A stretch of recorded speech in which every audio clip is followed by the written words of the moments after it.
मिस्र में अल्लाह ने अपने एक नबी को पैदा फरमाया था, वो थे हजरत यूसुफ अलैहिस्सलाम। दुनिया में मर्दों में यूसुफ अलैहिस्सलाम से ज्यादा खूबसूरत कोई पैदा ही नहीं हुआ। सबसे ज्यादा खूबसूरत थे यूसुफ अलैहिस्सलाम।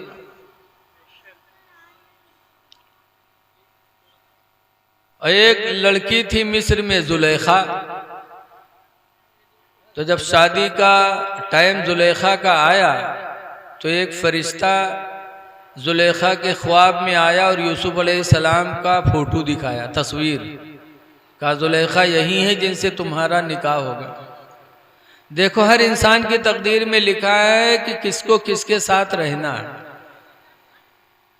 जुलेखा ने जब यूसुफ अलैहिस्सलाम की तस्वीर देखी ख्वाब में और आँख खुली तो उसी तस्वीर की तलाश में सरगर्दा हो गई कि हाय वो तस्वीर है कहाँ जो मुझे ख्वाब में दिखाया गया। अल्लाह के मर्ज़ी के हजरत यूसुफ अलैहिस्सलाम को उनके भाइयों ने मारकर कुएं में डाल दिया।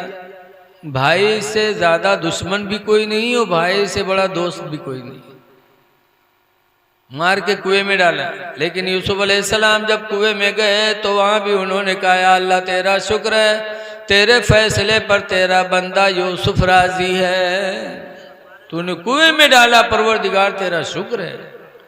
जब यूसुफ अलैहिस्सलाम ने उस मुसीबत में भी खुदा का शुक्र अदा किया तो अल्लाह ताला ने यूसुफ अलैहिस्सलाम को उस मुसीबत से निजात भी दे दिया।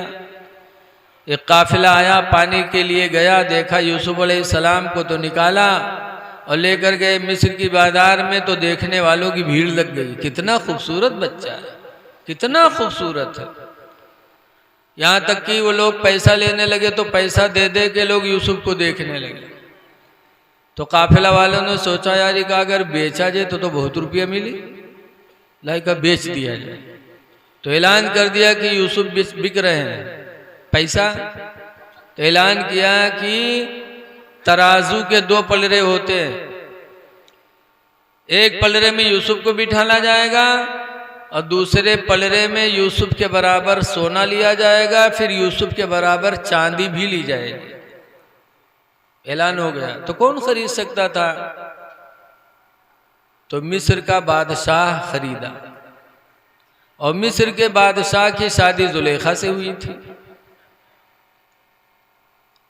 जुलेखा की शादी से पहले यूसुफ की तस्वीर दिखाई गई, लेकिन शादी हुई जुलेखा की मिस्र के बादशाह के साथ। और जब जुलेखा रुखसत होकर के गई शाही महल में और मिस्र का बादशाह महल में गया और जुलेखा ने चेहरा देखा तो दिल मुतनफ़िर हो गया कि अरे ये वो है ही नहीं, जो तस्वीर मुझे ख्वाब में दिखाई गई थी ये वो नहीं है।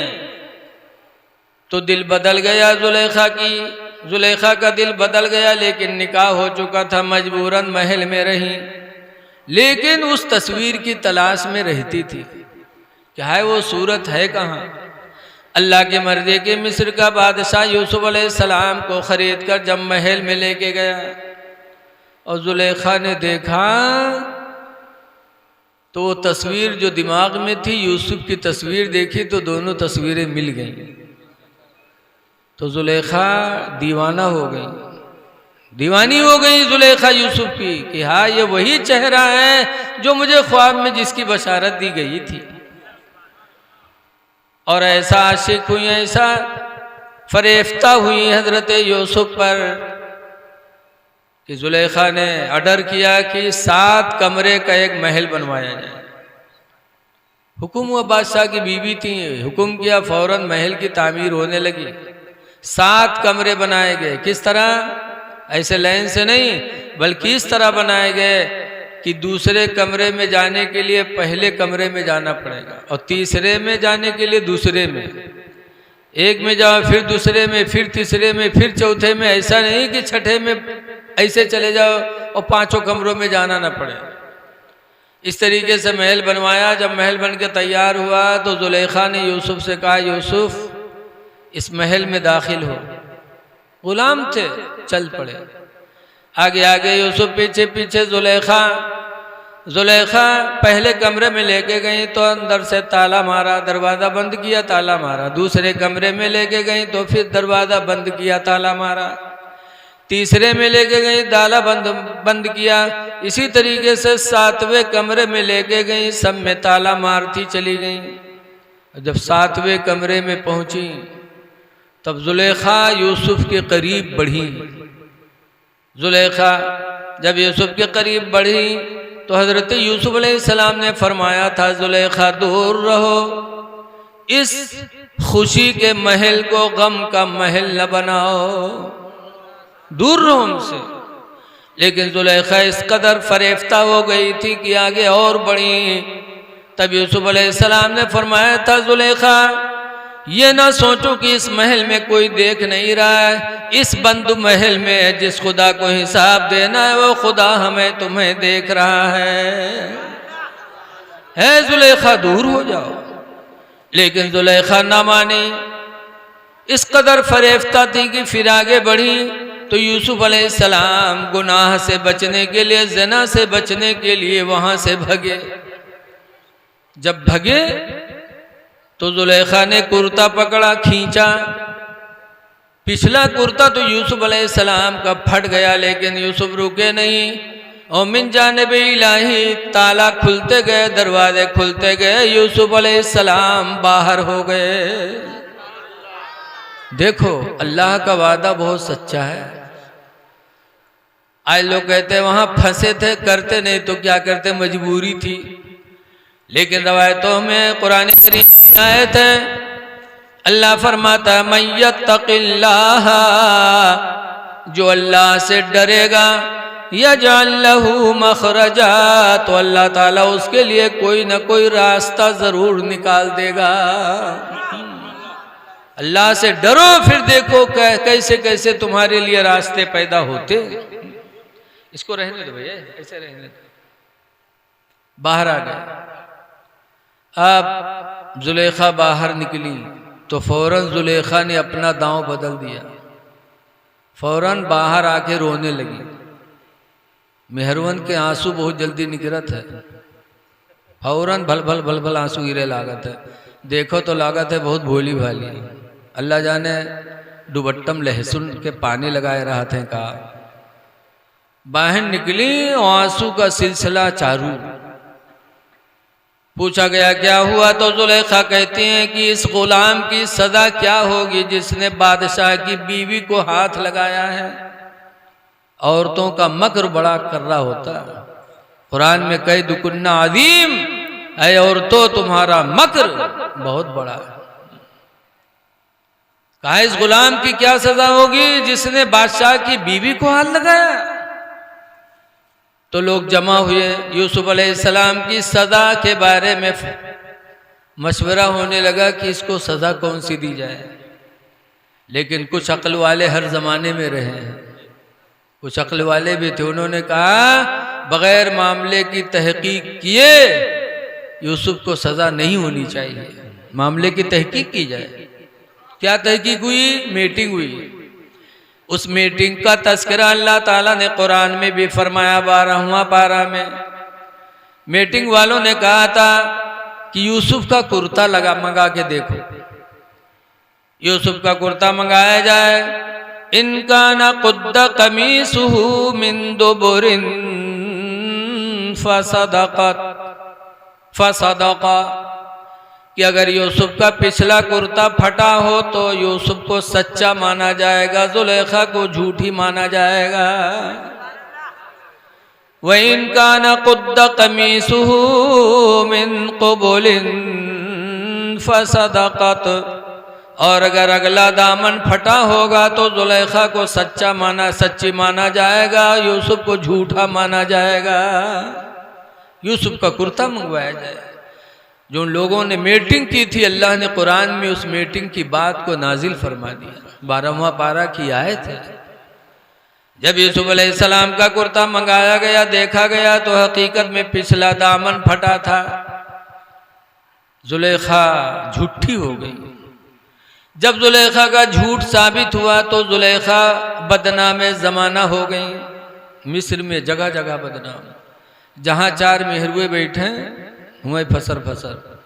हाय रे जुल्खिया, जुल्खिया तो कमाल कही थी, जुल्खिया तो गुलाम का दिल दे बैठी। जहाँ देखो हुए कोई बात के प्रचार करावे खोए तो मैक न बंधाओ, कोई नो मेहरुवक बताई दो, फट से पूरे गांव में हो बात फैल जाएगी। प्रचार में बहुत माहिर होती है, जहाँ बैठेंगी एक दूसरे की बुराई। हजरत जुलेखा मिस्र में बदनामे ज़माना हो गई, जहाँ देखो औरतें जुलेखा को बुरा भला कहती थी। जुलेखा के कान सुनते सुनते पक गए। तब जुलेखा ने मिस्र की औरतों की दावत ली, दावत बंटवाई कि मिस्र की सारी औरतों की शाही महल में दावत है। चल पड़ी औरतें, औरतें तवाजा खाए में है बहुत आगे है, पाए जाए कहूँ को बिहाव है, चलते हैं लड़का बिटिया एक हाथ के लड़का बहू लेके चलते हैं। हाँ बसमा बैठाए हैं, उल्टी होत है लड़कन के, वही पेशाब करत हैं, वही चीपों करत हैं, लेकिन इनके तवाजा न छुटक चाहिए। हाँ, तवाजा में बहुत माहिर है, तवाजा मिले चाहे जितनी मुसीबत। मिस्र की औरतों को जब दावत मिली जुलेखा की तो सारी औरतें मिस्र के शाही महल में पहुंच गईं। जब पहुंच गईं तो जुलेखा ने दस्तरखान सजाया, सब बैठ गईं। तब जुलेखा ने एक एक चाकू दिया, एक एक लेमू हर औरत को दिया। कहे मिस्र की औरतों, जिस यूसुफ के लिए तुम लोगों ने मुझे बदनामे ज़माना किया है, उस यूसुफ को मैं बुला रही हूँ। जब मेरा यूसुफ आएगा तो उस वक्त तुम लोग अपने अपने चाकों से लेमू को काट देना। मेहरुए कहते भला अपने यूसुफ का, देखिए तुम्हारे यूसुफ का, बुला।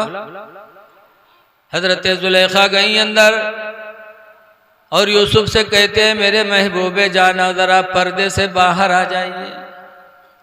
जब यूसुफ अलैहिस्सलाम पर्दे से बाहर आए, मिस्र की औरतों ने जब यूसुफ का चेहरा देखा तो औरतों की निगाहें यूसुफ के चेहरे पर टिक गईं, हटने का नाम नहीं, निगाह नहीं हटा रही है, टकटकी बांध के देख रही हैं। दिलो दिमाग सब यूसुफ की तरफ चला गया। कुरान में है कि उनके हाथ चले, चाकू चलाया, लेमू कटा, लेमू कटने के बाद औरतों के उंगलियां कट गईं, लेकिन उन्हें हुस्न यूसुफ में कुछ पता नहीं चला। उंगलियां तक काट डाली। और यह न समझना कोई और दुनिया की किताब होगी, उस किताब की बात बता रहा हूं जो किताब दुनिया में सबसे बेहतर है, वो है कुरान हकीम। 12वां पारा सूरह यूसुफ में अल्लाह ने फरमाया वक़त्ताना अयदियहुन्ना, मिस्र की औरतों ने अपने हाथों को काट डाला। वक़ुलना मा हाज़ा बशरा, और मिस्र की औरतों ने कहा था ये कोई इंसान नहीं है, यूसुफ इंसान नहीं है। इन हुवा इल्ला मलकुन करीम, ये नहीं है मगर कोई नूरी फरिश्ता जो आसमान से उतर पड़ा है, ये कोई इंसान नहीं है। मिस्र की औरतों ने अपने हाथों को काट डाला। लेकिन जुलेखा बदनामे ज़माना हो चुकी थी, तो जुलेखा ने महल छोड़ा और यूसुफ की याद में, जब बदनाम आदमी बस्ती में हो जाता तो बस्ती में रहना मुश्किल हो जाता। बोलो, चारों तरफ से बदनामी, तो जुलेखा ने मिस्र छोड़ दिया, मिस्र के जंगल को अपना बसेरा बना लिया। जंगल चली गई जुलेखा और जंगल में पेड़ के नीचे बैठे यूसुफ की याद में रोती रहती थी। अकेले जंगल में बैठी यूसुफ की मोहब्बत में रोया करती थी।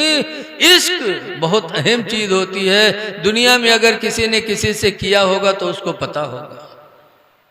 जुलेखा जंगल में बैठकर रोया करती थी और इधर हजरत यूसुफ अलैहिस्सलाम की सच्चाई की वजह से उन्हें लोगों ने मिस्र का बादशाह चुन लिया। सच्चाई की बरकत से अल्लाह ने यूसुफ अलैहिस्सलाम को गुलामी से निजात देकर सल्तनत अता फरमा दी। लोगों सच बोलो, फिर देखो अल्लाह ताला तुम्हारे दर्जों को कैसे बुलंद करता है। जो कभी सोच नहीं सकते वो तरक्की अल्लाह तुम्हारे नसीब में अता फरमाएगा। सच में बड़ी बरकत है। सच्चाई की बुनियाद पर यूसुफ अलैहिस्सलाम मिस्र के बादशाह बन गए। और जुलेखा झूठ बोलने की बुनियाद पर बदनाम ज़माना होकर जंगल में अपना बसेरा बना लिया। जंगल में बैठी रोया करती थी। यहाँ तक कि लिखा है किताबों में कि जुलेखा रोते रोते जंगल में बूढ़ी हो गई। जवानी थी, बुढ़ापा आया, कितना ज़माना हुआ होगा रोने में।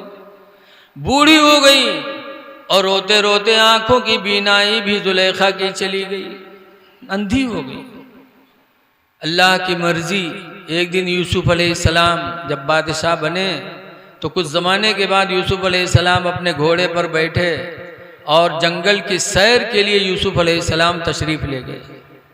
अक्सर बड़े लोग बागीचों का और पार्कों का सफ़र करते हैं कि पार्क में जाते हैं, बाग में जाते हैं तो उनको आबो हवा अच्छी मिलती है। तो यूसुफ अलैहिस्सलाम जंगल गए और जंगल में यूसुफ अलैहिस्सलाम जब गए घोड़े पर बैठकर, हे लड़के चुप रहो यार, क्या बकते हो तुम लोग हैं? बप्पा बुआ तो आए ना हुई हैं, पठे दिए ने जाओ न सुनो न सुने दियो। अजीब आदमी है बच्चे हैं। यूसुफ अलैहिस्सलाम जब घोड़े पर सवार होकर जंगल की सैर के लिए निकले और यूसुफ अलैहिस्सलाम का घोड़ा जुलेखा के करीब से गुजरा। यूसुफ अलैहिस्सलाम के बदन की खुशबू जब जुलेखा को मिली तो जुलेखा समझ गई कि ये सवारी यूसुफ की है, इसलिए कि अल्लाह ताला ने अपने हर नबी के बदन को महकाया है और ऐसा महकाया कि दुनिया की कोई खुशबू मुकाबला नहीं कर सकती। हर नबी महका करते थे। रसूलुल्लाह सल्लल्लाहु अलैहि वसल्लम का पसीना कितना महकता था। आप लोगों ने सुना होगा कि मदीने मुनव्वरा में एक लड़की दुल्हन बनी, शादी में दुल्हन बनी तो उम्मे सुलैम एक दूसरी सहाबिया औरत हैं, तो उन्होंने कहा इतर न लगाओ, मेरे पास शीशी में रसूलुल्लाह का पसीना रखा हुआ है। उम्मे सुलैम पसीना लेकर गई और उस दुल्हन को लगाया। रवायतों में लिखा है कि नबी के पसीने की बरकत से वो दुल्हन जिंदगी भर महकी।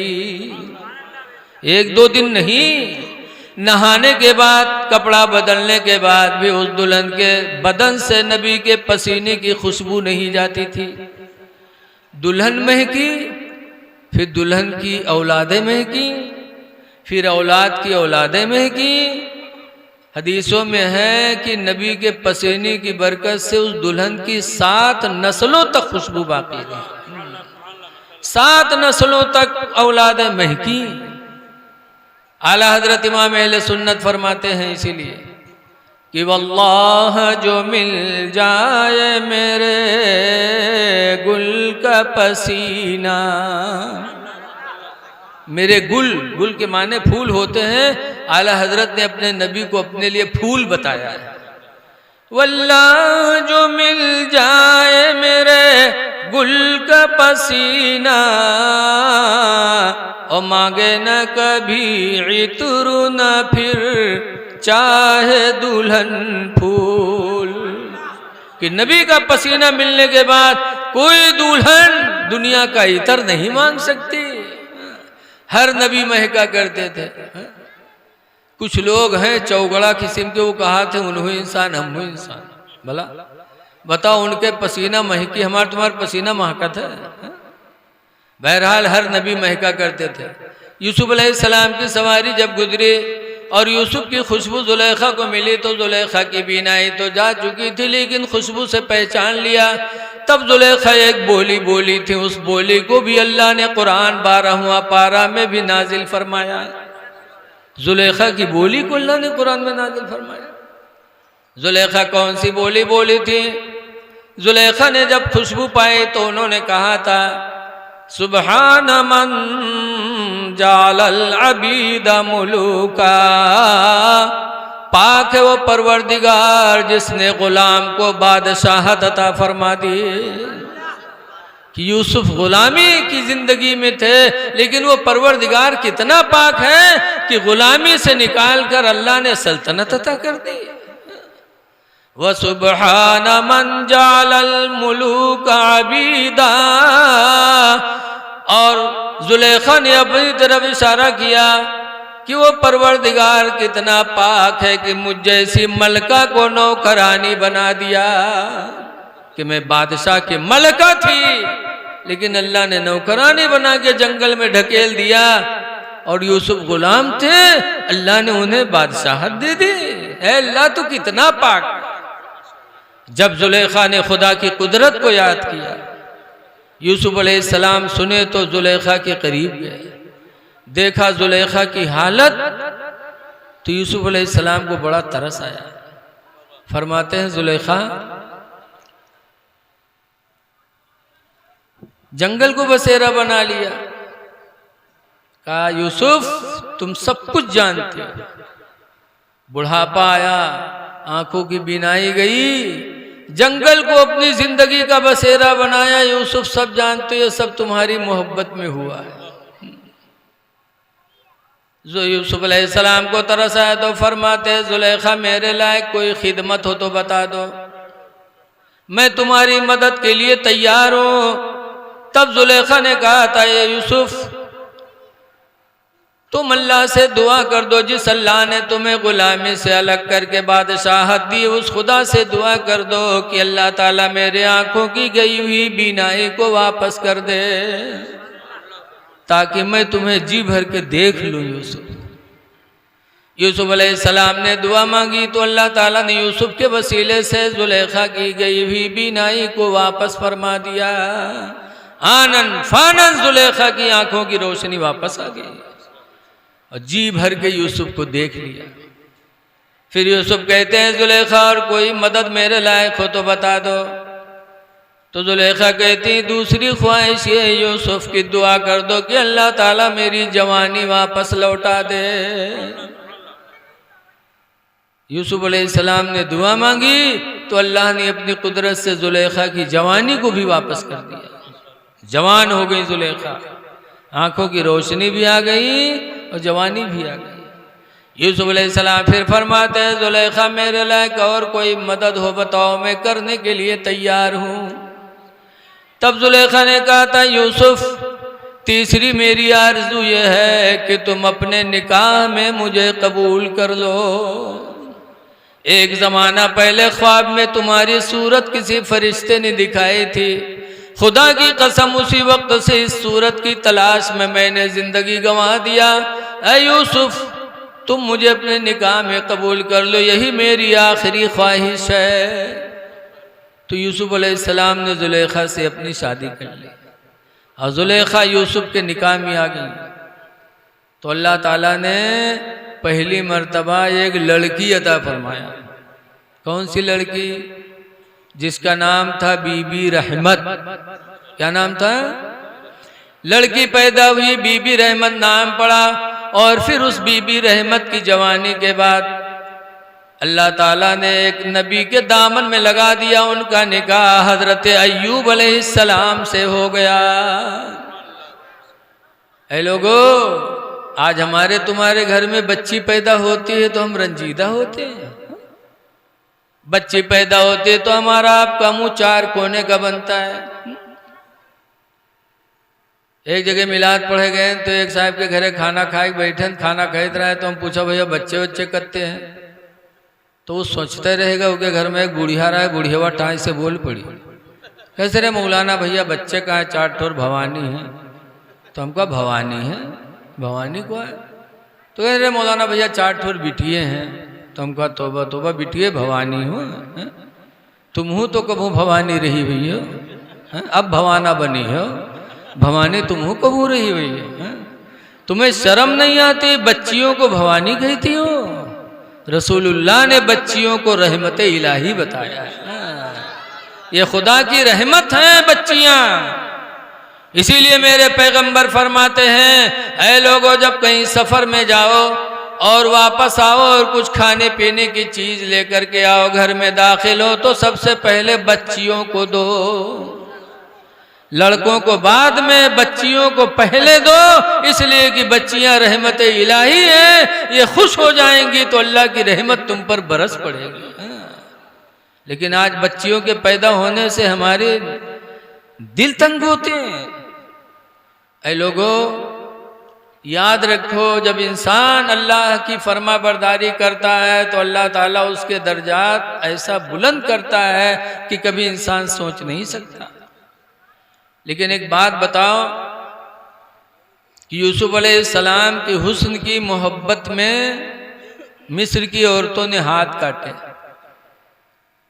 और हमारे तुम्हारे पैगंबर कितने हसीन थे, इतने हसीन थे मेरे नबी कि हमारे नबी पर अरब के नौजवान ऐसा आशिक हुए कि उन्होंने जंगों में अपनी गर्दनें कटा दी, अपने बच्चे कुर्बान कर दिए।